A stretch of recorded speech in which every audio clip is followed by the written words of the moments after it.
তৈরি করছি দুধ লাউ বা দুধ কদু, যে নামেই ডাকেন না কেন অসম্ভব মজার একটা ডেজার্ট আইটেম, যেটা কিনা খুব সহজ আর বিস্তারিতভাবে দেখানোর চেষ্টা করছি। অনেকে হয়তো এটার সাথে পরিচিত, অনেকে আবার আজকে প্রথমই শুনছেন। আশা করছি সবার কাছেই এই ডেজার্ট আইটেমটি খুবই ভালো লাগবে। দুধ লাউয়ের জন্য অবশ্যই এরকম একটা জালি লাউ সিলেক্ট করতে হবে। লাউয়ের ভিতরে বিচি হয়ে গেলে হবে কি, লাউটা খেতে আবার টক টক হবে, সেক্ষেত্রে দুধ লাউ একদমই ভালো হবে না। আমি এই পুরোটা লাউ নিচ্ছি না, এখান থেকে কিছুটা লাউ কেটে নিচ্ছি। লাউকে কাটার সময় কতগুলো বিষয় মাথায় রাখতে হবে, যেটা আমি এক এক করে বলে দিচ্ছি। প্রথমত লাউকে একটু মোটা করে ছিলে নেবেন, অর্থাৎ কোনোভাবে যেন সবুজ অংশটা না থাকে। আচ্ছা, আমি আমার সুবিধা মতো বটি দিয়ে কেটে নিচ্ছি, তবে আপনি চাইলে অন্য কোনো কাটার বা পিলারও ব্যবহার করতে পারেন। এই লাউকে কাটার কতগুলো সিস্টেম আছে যেটা দেখিয়ে দিচ্ছি। এই যে লাউকে প্রথমে আঁকিয়ে নিলাম, আমি বরং একটু কাছ থেকে দেখিয়ে দিই যেটা কতটা মিহি আর ঘনভাবে আঁকিয়ে নেওয়া হয়েছে। আমি কিন্তু এখনও লাউয়ের যে বুকের নরম অংশ এটা ফেলে দিইনি, এটা একটু পরে ফেলে দিব। এভাবে মিহি করে আঁকিয়ে নেওয়ার সুবিধার জন্য প্রথমে নরম অংশটা ফেলে দিইনি। আর এভাবে আঁকিয়ে নিলে আসলে লাউটা পরবর্তীতে কাটতেও সুবিধা হয়। আমার কাছে মনে হয় এভাবে বটি দিয়ে মিহিভাবে লাউকে কেটে নিতে পারলে দুধ লাউ দেখতেও অনেক ভালো লাগে। আর বটি দিয়ে এত দক্ষতার সাথে আমার আম্মাই লাউটাকে কাটছে। এই যে লাউকে মিহিভাবে কুচানো হয়ে গেল, এ পর্যায়ে এসে বুকের অংশটাকে কেটে নিব। একটু বলে রাখি, অবশ্যই খেয়াল রাখবেন কোনোভাবে যাতে বুকের এই নরম অংশটা না থাকে। এভাবে সবটুকু লাউ কেটে নিয়ে পরবর্তী ধাপে চলে আসলাম। এ পর্যায়ে লাউকে একটু ভাপিয়ে নিব। আচ্ছা, অনেকে হয়তো ভাবতে পারেন যে এ পর্যায়ে ভাপিয়ে নেওয়ার কি প্রয়োজন। এ পর্যায়ে এসে আমি যদি ভাপিয়ে নিই তাহলে হবে কি, দুধ লাউয়ের কালারটা অনেক সুন্দর আসবে। 3 থেকে 4 মিনিট চুলার আঁচকে একদমই হাই করে লাউকে ভাপিয়ে নিব। আর স্ক্রিনে দেখে তো বুঝতেই পারছেন লাউগুলো কোনোভাবেই একটার গায়ের সাথে আর একটা লেগে নাই। এ পর্যায়ে এসে অন্য কোনো ইনগ্রেডিয়েন্ট যোগ করার কোনোই প্রয়োজন নেই। প্রায় 3-4 মিনিট পরে এখন লাউকে আমি অন্য একটা স্ট্রেনারে ঢেলে নিচ্ছি। তার আগে দেখিয়ে দিই, ইতিমধ্যে লাউ কিন্তু অনেকটাই সফট হয়ে গেছে। লাউকে এভাবে একটা স্ট্রেনারে ঢেলে যখন এটা রুম টেম্পারেচারে চলে আসবে, তখন এভাবে অল্প অল্প করে নিয়ে লাউয়ের গায়ে যে এক্সট্রা পানি সেটা নিংড়ে নিব। এতে করে আমার সুবিধা হবে কি, আমি যখন পরবর্তীতে লাউ রান্না করতে যাব সেক্ষেত্রে লাউ থেকে অতিরিক্ত পানি বের হবে না। দুধ লাউ রান্না করতে যাওয়ার আগে একটা মিশ্রণ তৈরি করে নেব। এখানে আমি 1 কাপেরও বেশি গরুর দুধ নিয়েছি।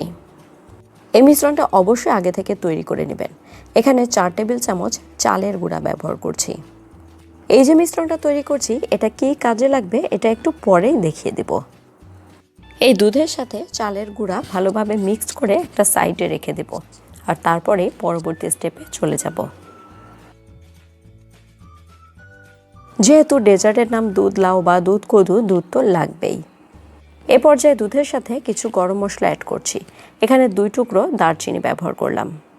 এলাচ দিয়ে দিয়েছি 4টি, এলাচের মুখ ফাটিয়ে দিয়েছি, এতে করে সুন্দর একটা ফ্লেভার আসবে। দুধ লাউয়ের জন্য অবশ্যই ঘন দুধের প্রয়োজন হবে। এখানে আমি ছোট্ট একটি টেকনিক অ্যাপ্লাই করছি। এই যে গরুর দুধের সাথে গুঁড়া দুধ ব্যবহার করলাম, এর ফলে দুধকে জাল করে খুব বেশি ঘন করার কোনোই প্রয়োজন হবে না, বরং অল্প কিছু সময় জাল করলে দুধ ঘন হয়ে যাবে। দুধে ঠিক এভাবে 4-5টা বলক তুলে নিব। আমি এর আগেও দুধ লাউ বা দুধ কদু রেসিপি শেয়ার করেছিলাম, কিন্তু সেটা ছিল গুড় দেওয়া, আর আজকে তৈরি করছি গুড় ছাড়াই। দুধ কিছুটা ঘন হয়ে আসলে এ পর্যায়ে এসে লাউ ব্যবহার করছি। আর লাউকে পানি নিংড়ে নেওয়ার ফলে কতটা কমে গেছে এটা তো স্ক্রিনে দেখে বুঝতে পারছেন। এই নিংড়ানো লাউকে ধুম করে দুধের ভিতর ঢেলে দিব না, বরং অল্প অল্প করে দিব, আর এভাবে হাত দিয়ে ছাড়িয়ে ছাড়িয়ে দিব। লাউকে নিংড়ে নেওয়ার ফলে যেহেতু একটা দলা পেকে আছে, এজন্য অল্প অল্প করে দিয়ে এভাবে নেড়ে দিব, তাহলে লাউগুলো কোনোভাবেই একটার গায়ের সাথে একটা লেগে থাকবে না। এ ফাঁকে বলে রাখি, আপনি যদি আমার চ্যানেলে নতুন হয়ে থাকেন অবশ্যই চ্যানেলটি সাবস্ক্রাইব করে পাশে থাকা বেল আইকনটি বাজিয়ে রাখুন, যাতে করে পরবর্তী নতুন রেসিপি সবার আগে উপভোগ করতে পারেন। এ পর্যায়ে সে চিনি ব্যবহার করছি।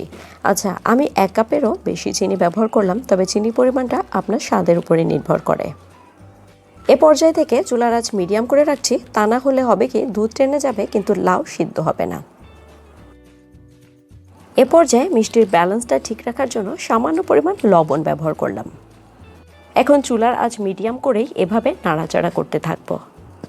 প্রায় 7-8 মিনিট পরে সেই যে প্রথমে একটা মিশ্রণ তৈরি করেছিলাম সেটা ব্যবহার করব।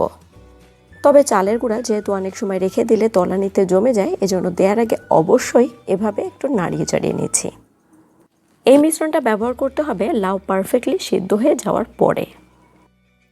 আবার এই চালের গুঁড়ার মিশ্রণটা দুম করে কিন্তু ঢেলে দেওয়া যাবে না, অল্প অল্প করে দিব আর এভাবে নেড়ে চেড়ে দিব। অর্থাৎ এক হাত দিয়ে দিব, অন্য হাত দিয়ে ভালোভাবে নেড়ে চেড়ে দিব, তা না হলে হবে কি তলানিতে দলা পেকে যাবে। ছোট্ট একটি টিপ শেয়ার করি, এই দুধ লাউ ঠান্ডা হয়ে গেলে কিন্তু অনেকটাই আঠালো ভাব চলে আসে। আবার এই চালের গুঁড়ার মিশ্রণটা ব্যবহার করার ফলে এই দুধ লাউয়ের ঘনত্বটা আগের থেকে অনেকটাই বেড়ে যাবে। তাই এই মিশ্রণটা ব্যবহার করার পর থেকে খুব বেশি জাল করার কোনোই প্রয়োজন হয় না।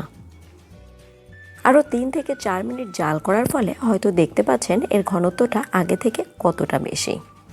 আমি এরকম অবস্থাতেই নামাবো, কেননা এটা ঠান্ডা হয়ে গেলে ঘনত্বটা আরও বেড়ে যাবে। দুধ লাউ বা দুধ কদু হয়তো খেয়াল করছেন এটা ঠান্ডা হয়ে যাওয়ার পরে ঘনত্বটা ঠিক কেমন হয়েছে। এটা দেখতে যেমন লোভনীয় লাগছে, খেতে অসম্ভব মজাদার। আমার রেসিপিটি যদি ভালো লেগে থাকে তাহলে একটি লাইক দিয়ে ফ্রেন্ডস ও ফ্যামিলির সাথে শেয়ারও করতে পারেন। কথা হবে আগামী ভিডিওতে। সবাই খুব ভালো থাকবেন, আমার জন্য দোয়া করবেন। আল্লাহ হাফেজ, আসসালামু আলাইকুম।